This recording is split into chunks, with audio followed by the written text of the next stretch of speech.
This is review for your factoring quiz tomorrow on Friday. Some of the problems you'll have, you'll only have to find part of the factors. This one, I want to know what you get when you factor it completely. Always look for your GCF first. If there's no GCF, which there is no GCF that you can take out of this one, and you have a term for your A value that's greater than 1, we're going to use our California method. So we're going to multiply A times C. And in this case, that's going to give us a negative 24. My B value is going to be a negative 5. So we go to our calculator and we go to y equals, and we put in our A times C value, which is 24, divided by x. And then we go to second graph. And I want to know, when we look at our signs here, we're going to have two parentheses, 2x, 2x. One will be plus, one will be minus because this sign is negative, divided by 2. So what factors of 24 can we subtract and get a negative 5? So what are some factors of 24 that when we subtract, we get a negative 5? Here we have 8 and 3. So our larger number has to be negative. The 8 will go here, the 3 will go here. If we take out our common number here, we can take out a 2, and we're left with x minus 4. The 2 will then cancel with the 2 on the bottom. So our two factors are x minus 4 and 2x plus 3, which is choice D on this one. Remember, multiplication is commutative, so it doesn't matter the order that you write them in. What is the factored form of y cubed minus 64? This is our perfect cube. So remember, we take the first parentheses, we keep the sign the same. We take the cube root of both terms. So the cube root of y cubed is y, the cube root of 64 is 4. Remember, to find cube root, you go to math, down to choice 4, type in your number, and if you get a whole number, then that is your cube root of it. Then for our second parentheses, remember we changed the sign that we had first, and the second sign is always plus. We square our first term, we get y squared. We square our last term, we get 16. And then we multiply these two numbers together, and that's what goes in the middle.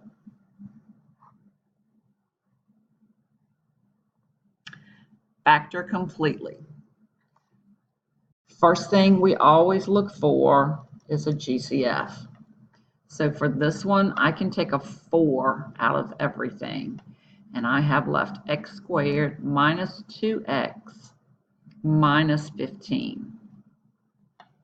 I leave my 4, and then I bring down my two parentheses. Only factors of x squared are x and x. Because this is negative, I can only multiply a positive number and a negative number to get a negative answer. What are my factors of 15 that when I subtract, I get 2? Well, I just found it. The larger number has to be negative, so the 5 goes here, and the 3 goes here.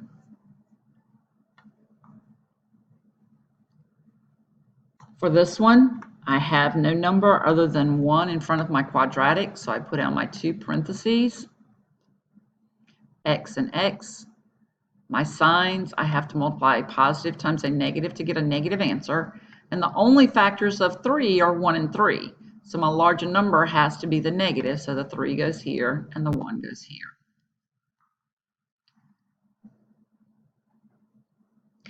For number 5. I'm looking at this. First thing, I'm going to take out a GCF. I'm going to take out a 3. I'm left with x squared minus 9. Now, hopefully here you recognize something that you did back in Algebra 1. Perfect square separated by a negative.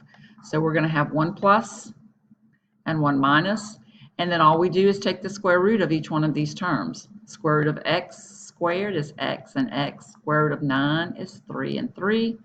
We just factored.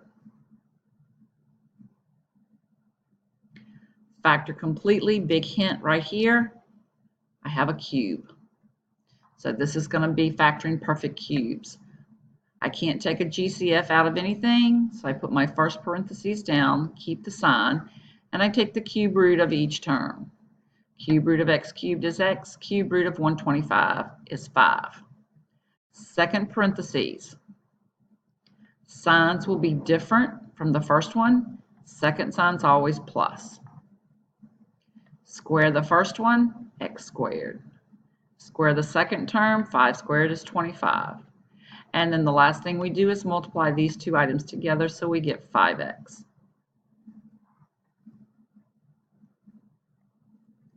This one is one of the ones I was talking about earlier. All you want is one of the factors, so you have to factor it completely and see which one you have left.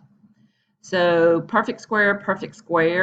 So I'm going to put it in 2 parentheses, and I'm going to take the square root of each one of them. One will be plus, one will be minus. I'll have x squared, square root of 16 is 4. X squared, 4. This one I leave alone. X squared plus 4, I can't do anything else with. This one I can still factor into 2 parentheses because these are 2 perfect squares, x plus 2 and x minus 2. Square root of x squared, square root of 4. So I'm looking for one of these 3 items, and this is going to be my answer. Here, all I'm asking for is the GCF. What's the greatest common factor? What can you take out of both of these terms? I can take an x out, and what I have left is 3x minus 2. For number 9, all right, complete factorization. We always start off with a GCF. So what can I take out of all 3 of these terms? I can take out a 6.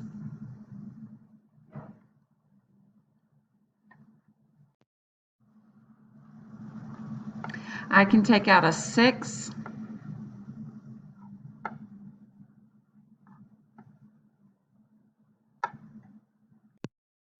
I can take out a 6, and I can take out an x. And I don't think it's working on me for right this second. Hold on. Technical difficulties. I think I got it fixed. If I can take out a 6x from everything, I have a 3x cubed left. 12x cubed divided by 6 gives me a positive 2x squared, and 6x divided by 6x leaves me with a 1. That's completely factored because you can't take an x out of anything else. Complete factorization. Again, look for your GCF. I can take a 2 out, and I'm left with x squared plus x minus 12. Put my 2 sets of parentheses.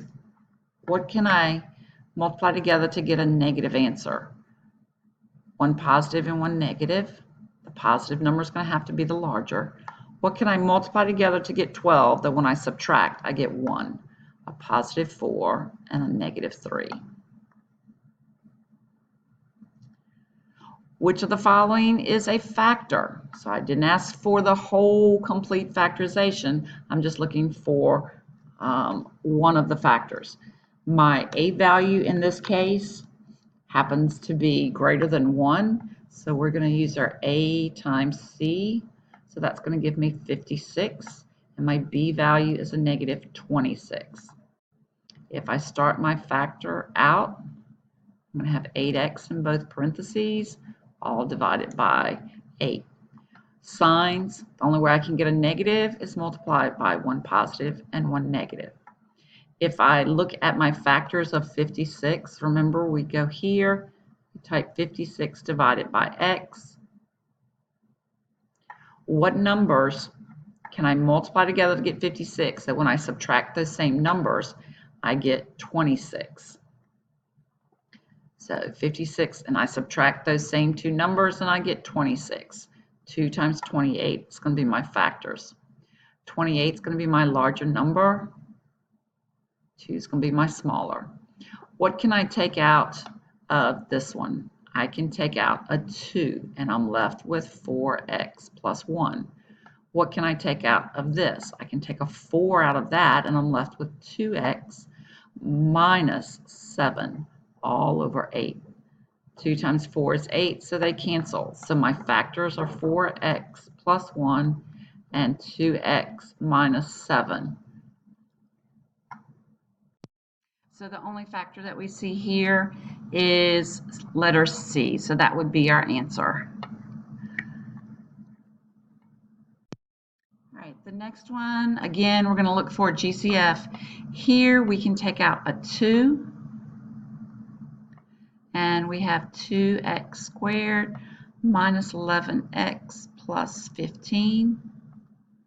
Let's see if we can continue to factor it. So we're going to use our AC method.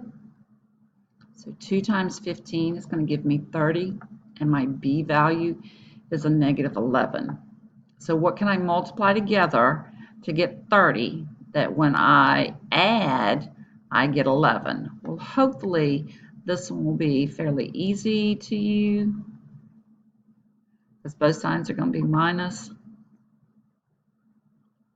What are my factors of 30 that I can add to get 11? Yes, 5 and 6. I can take a 2 out of this one, and we're left with x minus 3. This 1, 2 cancels with the 1, 2 that is down there. So our factors are 2 times 2x minus 5 and x minus 3. Now, last couple problems we're going to look at are perfect cubes, right? So we know that we're going to have to deal with that simply because we know that there's a cube root right there. So what we're going to do is we put our 2 sets of parentheses. First sign's going to be the same. We take the cube root of x cubed, that's x. The cube root of 512 is 8. The second parentheses, we change the sign, and the second sign is always plus. Square the first term, square the last term, and multiply these two items together, and it's factored. This one looks really easy. Hopefully it is. Keep the sign, take the cube root, take the cube root. Square the first one, change the sign, multiply these two together, second sign's always plus, and we square 1. That one was easy. Just make sure you realize that you can factor it. Good luck on your quiz tomorrow.